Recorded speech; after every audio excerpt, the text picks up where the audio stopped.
पितरों को समर्पित पितृपक्ष श्राद्ध।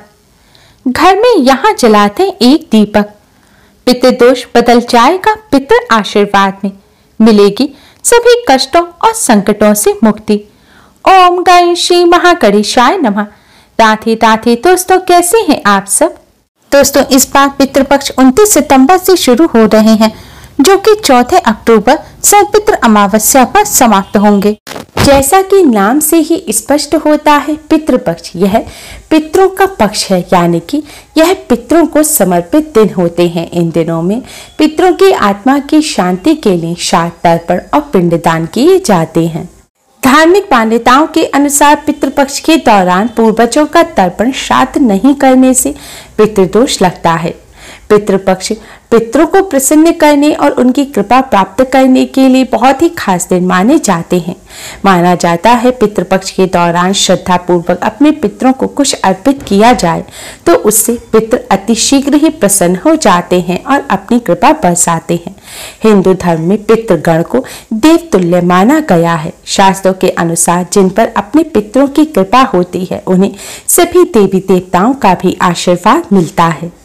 पितृपक्ष पितरों को समर्पित होते हैं, इसलिए इस दौरान कोई भी शुभ और मांगलिक कार्य ना करें। पितृपक्ष के दौरान पितरों की आत्मा की शांति के लिए श्रीमद् भगवद गीता का पाठ भी अवश्य करें।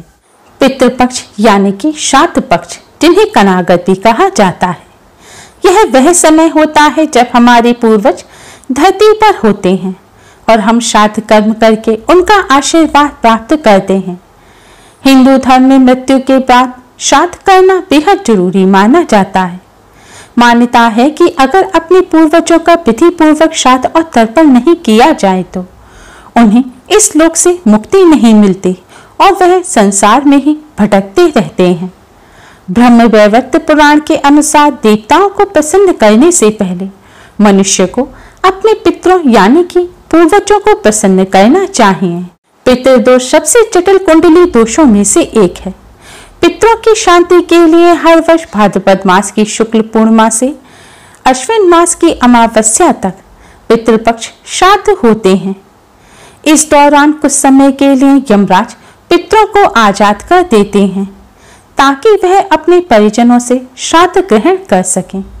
माना जाता है कि जिस घर के पितर अपने परिवार के लोगों से खुश रहते हैं, उस घर के लोगों को देवी देवताओं का भी आशीर्वाद प्राप्त होता है। शास्त्रों के अनुसार जिन लोगों के पितर उनसे प्रसन्न नहीं होते, उन्हें पितृदोष का श्राप मिलता है। माना जाता है कि जिस घर में पितृदोष का श्राप लगता है, उस घर के सदस्य कभी भी सुखी नहीं रहते और ना ही वह जीवन में सफलता प्राप्त कर पाते हैं।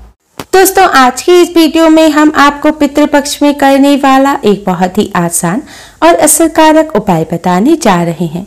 इस उपाय को करने से भगवान विष्णु मां लक्ष्मी जी की असीम कृपा प्राप्त होती है, बिगड़े कार्य बनने लगते हैं, साथ ही पितरों का भी आशीर्वाद मिलता है।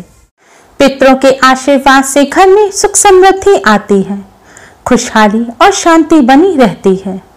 इसके साथ ही परिवार के सभी सदस्यों को हर क्षेत्र में सफलता प्राप्त होती है और जीवन के सभी कष्टों और दोषों से मुक्ति मिलती है।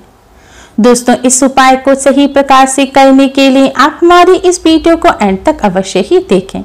अगर आपने हमारे चैनल को अभी तक सब्सक्राइब नहीं किया है तो जल्दी से हमारे चैनल को सब्सक्राइब कर लें और बेल आइकन को हिट अवश्य ही करें, जिससे हमारी सभी नई वीडियोस की नोटिफिकेशन आपको फ्री में सबसे पहले मिल पाए। दोस्तों, वैसे तो यह उपाय पितृपक्ष में रोजाना करना चाहिए, क्योंकि यह 16 दिन पितरों को समर्पित होते हैं। लेकिन अगर रोजाना ना कर सके तो पितृपक्ष की पूर्णिमा, पितृपक्ष की अमावस्या और पितृपक्ष की एकादशी के साथ ही आपके पितरों की जो मृत्यु तिथि है, उस दिन आप इस उपाय को अवश्य ही करें और पितृपक्ष की अमावस्या पर भी अवश्य करें। यह उपाय आपको संध्या काल या रात्रि के समय करना है। इस उपाय को सुबह या दोपहर के समय ना करें। उपाय करने के लिए अच्छी तरह से मुंह हाथ पैर धोकर साफ हो जाएं और स्वच्छ वस्त्र धारण करें। इसके बाद एक दिया तैयार करें। दिए में एक रुई की बाती लगाएं और शुद्ध घी भरें। शुद्ध घी ना हो तो इस दिए में आप सरसों का तेल भरें। और इस दिए में थोड़े से काले तिल डाल दें। इस उपाय को करने के लिए आप मिट्टी का, पीतल का या आटे का कैसा भी दिया ले सकते हैं। अगर आप आटे का दिया ले रहे हैं तो ध्यान रखें आटा साफ मड़ा होना चाहिए और आटे में नमक भी नहीं होना चाहिए। दिया बनाने के बाद अब आप अपने घर के सबसे दक्षिण कोने को साफ करें। अगर आपके घर के दक्षिण कोने में स्टोर रूम है या बाथरूम वगैरह बन रहा है या खाली स्थान नहीं है तो आप अपने रसोई घर के सबसे दक्षिण कोने को साफ करें। अगर रसोई घर में भी ऐसा साफ स्थान नहीं है तो आप अपने किसी भी कमरे के दक्षिण कोने को साफ करके वहां पर इस दिए को रखें। अगर किसी कमरे में भी ऐसी जगह नहीं है तो आप अपने मंदिर के पास साफ स्थान पर इस दिए को रखें। लेकिन ध्यान रखें दिए को आपको ऐसे रखना है कि दिए की जो बाती है यानी कि लौ है वह दक्षिण दिशा की तरफ होनी चाहिए, यानी कि दिए का मुख आपको दक्षिण दिशा की तरफ करना है। और यह भी ध्यान रखें कि दिए को सीधे जमीन पर ना रखें। दिए के नीचे कोई कपड़ा बिछा दें या कोई कटोरी प्लेट रख दें या फिर थोड़े से साबुत चावल रख दें। सीधे जमीन पर दिया ना रखें। सीधे जमीन पर रखा हुआ दिया अपूर्ण माना जाता है। दिया जलाने के बाद सबसे पहले आप भगवान श्री गणेश को प्रणाम करें, फिर भगवान विष्णु, माँ लक्ष्मी जी को प्रणाम करें। इसके बाद पितृदेव को प्रणाम करें। भगवान जी से अपने पितरों की आत्मा की शांति और मुक्ति की प्रार्थना करें। इसके बाद पितरों से पितृदोष से मुक्ति की प्रार्थना करें। इसके बाद अब आप भगवान विष्णु जी के महामंत्र ओम नमो भगवते वासुदेवाय का 11 बार जाप करें। मंत्र का जाप करने के पश्चात अब आप पितृदेव के इस मंत्र का 108 बार जाप करें। मंत्र इस प्रकार है, ओम पितृ देवताय नमः, ओम पितृ देवताय नमः। इस मंत्र का आपको 108 बार जाप करना है। आप किसी माला पर जिस पर आप मंत्र का जाप करते हैं उस पर भी इस मंत्र का जाप कर सकते हैं या फिर उंगलियों पर गिनकर या माचिस की तीली पर या मिश्री के दाने पर गिनकर भी आप इस मंत्र का जाप कर सकते हैं। दोस्तों ध्यान रखें इस मंत्र का जाप आपको दक्षिण दिशा की तरफ मुख करके ही करना है। शास्त्रों में बताया गया है कि पितृलोक दक्षिण दिशा में है। दक्षिण दिशा पितरों की दिशा होती है। इस दिशा में पितरों का वास होता है। श्राद्ध पक्ष में दक्षिण दिशा में इस प्रकार दिया जलाने से और मंत्र का जाप करने से पितृदेव की असीम कृपा प्राप्त होती है और पितृदोष पितृ आशीर्वाद में बदल जाता है। मंत्र का जाप करने के बाद आप अपने पितरों को, अपने पूर्वजों को प्रणाम करें और सभी कष्ट, दुख, दरिद्रता को दूर करने की प्रार्थना करें। दोस्तों इस उपाय को करते समय कुछ बातों का विशेष ध्यान रखें। इस उपाय को करते समय स्वच्छता और पवित्रता का विशेष ध्यान रखें। महिलाएं पीरियड के दौरान इस उपाय को ना करें। इस उपाय को जरूरी नहीं है परिवार का कोई एक सदस्य ही रोजाना करे। इसे परिवार में कोई भी कर सकता है और यह भी जरूरी नहीं है कि घर के पुरुष या लड़के ही इस उपाय को करें। इस उपाय को घर की बेटियां, बहुएं भी कर सकती हैं। इसके साथ साथ इस बात का विशेष ध्यान रखें कि पितृपक्ष में आप किसी भी प्रकार की तामसिक चीजों का सेवन ना करें।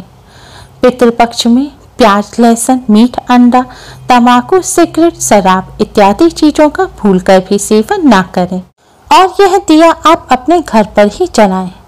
अगर आप किसी और के घर गए हुए हैं तो किसी और के घर में आप इस दिए को अपने पितरों के नाम से ना जलाएं। यह उपाय आपको अपने घर पर ही करना है। पितृपक्ष के दौरान कोई भी शुभ कार्य नहीं करना चाहिए।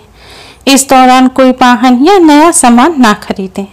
रोजाना की जरूरत के अलावा कोई भी नया सामान पितृपक्ष में नहीं खरीदना चाहिए। पितृपक्ष के दौरान नाखून नहीं काटने चाहिए, बाल नहीं काटने चाहिए, दाढ़ी मूछ भी नहीं बनानी चाहिए। पितृपक्ष में गायों, ब्राह्मणों, कुत्तों, चींटियों, बिल्लियों को भोजन अवश्य ही कराना चाहिए। पितृपक्ष के दौरान कोई भी सौंदर्य प्रसाधन की चीज लगाने से बचें। पितृपक्ष के दौरान लड़ाई झगड़ा ना करें, प्रेम से रहें, किसी की निंदा ना करें, किसी की चुगली ना करें।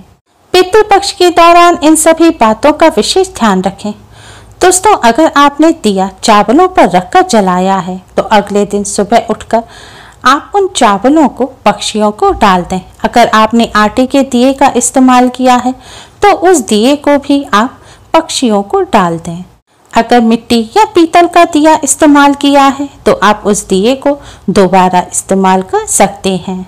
उम्मीद है आपको हमारी ये वीडियो पसंद आई होगी। प्लीज़ लाइक करें।